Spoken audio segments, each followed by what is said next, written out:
هل سمعت في يوم من الأيام بحر يستخدم في الشعر النبطي وخصوصا القلطة اسمها المجتث؟ هل تعرف وش تفعيلاته؟ هل ودك تكتب عليه بيت أو بيتين ومن ثم تنطلق وتكتب قصيدة؟ هل ودك تتعلم طريقة بسيطة جدا في هذا الفيديو تضمن لك الكتابة على هذا البحر بشكل موزون وبشكل سليم 100%؟ إذا يهمك هذا الأمر الفيديو هذا إن شاء الله راح يخدمك، وفي نهاية الفيديو إن شاء الله راح تكتب بيت موزون على هذا البحر. نمشي إلى الشرح.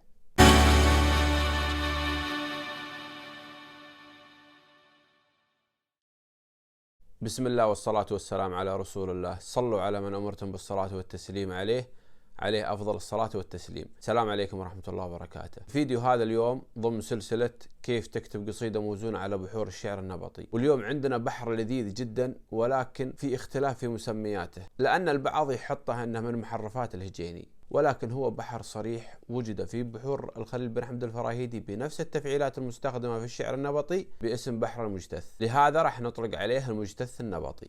وش هو المجتث وش هي تفعيلاته؟ المجتث يأتي على شكلين وتفعيلاته هي مستفعل وفاعلات. مستفعل بالملالاه تكون لا لا يلا أو لا لا نعم بالتنعيم، وفاعلات بالملالاه لا يلا لا بالتنعيم لا نعم لا. احنا راح نعتمد في هذا الفيديو على التنعيم. الشكل الأول للمجتث مستفعل فاعلات وله وجود ولو انه بشكل قليل في الشعر النبطي، والشكل الثاني مستفعل فاعلات وله وجود لا بأس به في الشعر النبطي خصوصا في القلطة مستخدم.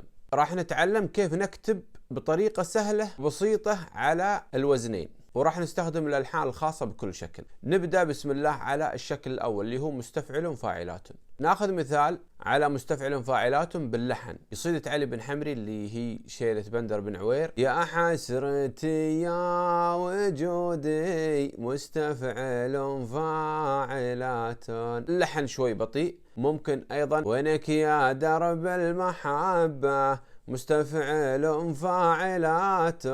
وممكن ناخذ لحن سريع أسرع من هذين الاثنين. يا ما حلا شبة النار من غير قزود وافير مستفعل فاعلات فاعلات.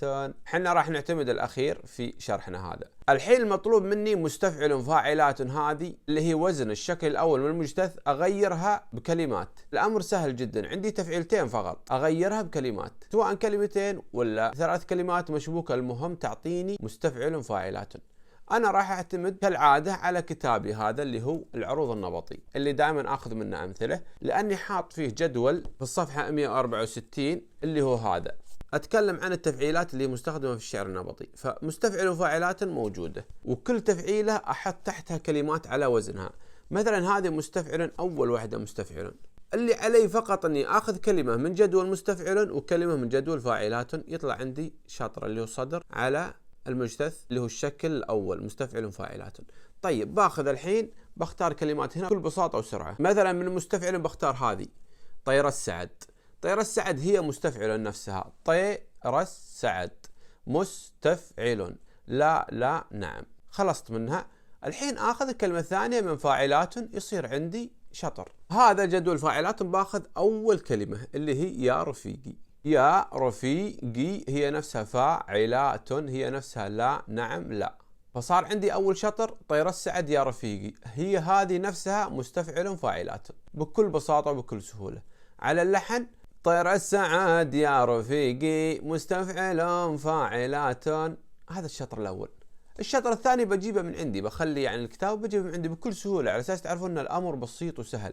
نفس الشيء خلصت من الصدر العجز أسوي نفس الطريقة، آتي بكلمات بدال مستفعل وفاعلات بكل بساطة. مستفعل اللي في العجز بقول فوق السماء فوق السماء مستفعل لا لا نعم. باقي عندي فاعلات بقول معتلينا معتلينا فاعلات لا نعم لا. بكل بساطة صار عندي بيت على الشكل الأول من المجتث اللي هو مستفعل فاعلات. طير السعد يا رفيقي فوق السماء معتلينا. ناخذها باللحن طير السعد يا رفيقي فوق السماء معتلينا مستفعل فاعلات. هذا بيت بكل بساطة سويته. طيب إذا بروح للشكل الثاني ما راح اعقد الموضوع وما راح اصعبه. الحين انا اللي سويته في الشكل الاول مستفعل فاعلات، الشكل الثاني مستفعل فاعلات فاعلات، يعني فاعلات مرتين، اضيف فاعلات ثانيه. انا ما راح اعقدك وابدي من اول وجديد، على نفس البيت اللي كتبته راح اضيف فاعلات ثانيه. بستخدم كتابي نفس الشيء اللي هو الجدول هذا، يعني مطلوب مني فاعلات مرتين من هنا، واحده في الصدر وواحده في العجز. بختار في الصدر هذه مثلا ما تهيأ، طير السعد يا رفيقي ما تهيأ. ما تهيأ هي نفسها فاعلات، هي نفسها لا نعم لا، هي نفسها بالملالاه لا يا لا لا. خلصنا الصدر صار طير السعد يا رفيقي ما تهيأ. العجز عندي من اول فوق السماء معتلينا، بضيف لها فاعلات، بضيف لها من عندي. انا قلت فوق السماء معتلينا، بقول ما تحدر. ما تحدر هي نفسها فاعلات، هي نفسها لا نعم لا، هي نفسها بالملالاه لا يا لا لا. بكل بساطة صار عندي بيت موزون على الشكل الثاني، فقط اللي سويته اني زدت تفعيله على الشكل الاول. صار عندي طير السعد يا رفيقي ما تهيأ، فوق السماء معتلينا ما تحدر. طيب وش الحان الشكل الثاني؟ في الحان كثيره له في القلطه، انا راح اختار لحن السيل يا سدرة الغرمول. السيل يا سدرة الغرمول يسقيك، مستفعل فاعلات فاعلات.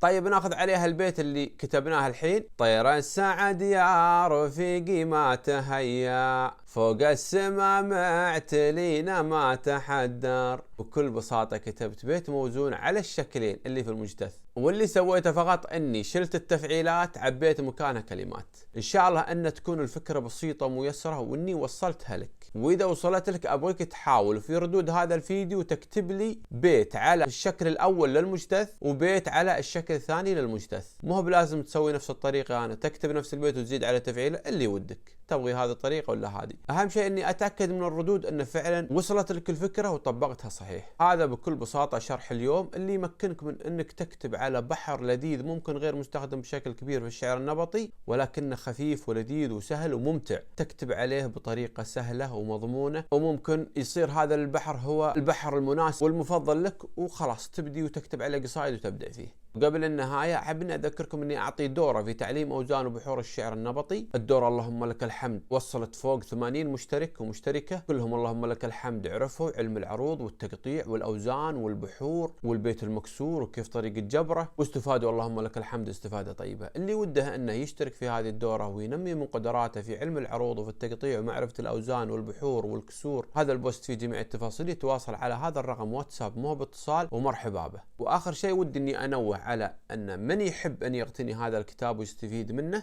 كتاب يتكلم عن أوزان وبحور الشعر النبطي، فيه تطبيقات، فيه تمارين مهمة جدا للشاعر المبتدئ وللشاعر المتمكن حتى في أوزان وبحور الشعر النبطي. اللي يحب أن يقتني هذا الكتاب، هذا البوست فيه الأرقام، دق على الرقم أو تواصل واتساب على الرقم الخاص ببلدك وإن شاء الله يصلك لمكانك. في نهاية الفيديو أسأل الله أني أكون قدمت لك فائدة ومنفعة، وإذا حسيت أني قدمت لك فائدة ومنفعة فالقناة هذه قناتك، لا تبخل عليها بالاشتراك بالإعجاب بالفيديو وبالتفاعل بالردود ونشرها لكل مهتم في الشعر النبطي. وأخيرا لا تحرمنا من دعائك لنا بالتوفيق، ودعناكم الله.